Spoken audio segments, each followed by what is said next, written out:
ములుగు జిల్లాలో 8 మంది మావోయిస్టులు జిల్లా ఎస్పీ శబరీష్ ఎదుట లొంగిపోయారు. లొంగిపోయిన మావోయిస్టులకు 25,000 రూపాయల చొప్పున రివార్డు అందించారు.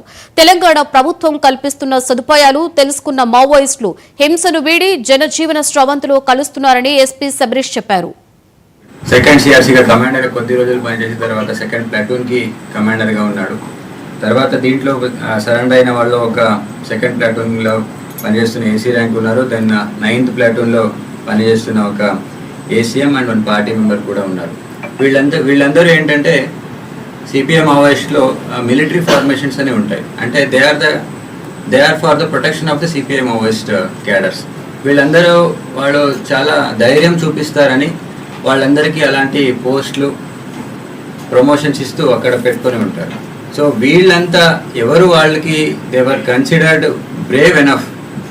వాళ్ళే ఇప్పుడు పార్టీకి ఏమి ప్రజల నుంచి సహకారం లేదని తెలుసుకొని దాంట్లో ఉన్న ఇర్రిలవెన్స్ని అర్థం చేసుకొని మెయిన్ స్ట్రీమ్ లైఫ్లో జాయిన్ అవ్వాలని సరెండర్ అవుతున్నారు. ఇంత సీనియర్ క్యాడర్ అవుతున్నప్పుడు జూనియర్ క్యాడర్ కూడా ముందుకొచ్చి లొంగిపోయి తెలంగాణ ప్రభుత్వం ఇస్తున్న సరెండర్ పాలసీ బెనిఫిట్స్ని సద్వినియోగం చేసుకోవాలని నేను అప్పీల్ చేస్తున్నాను. అంతేకాకుండా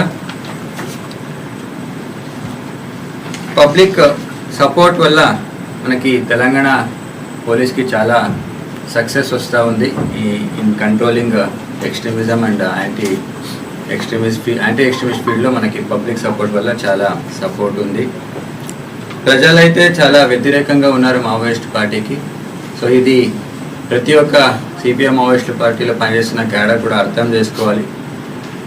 మీరు తెలంగాణలో వచ్చి షెల్టర్ తీసుకోవాలని అనుకుంటే మాత్రం తెలంగాణ పోలీస్ నుంచి మీరు తప్పించుకోలేరు.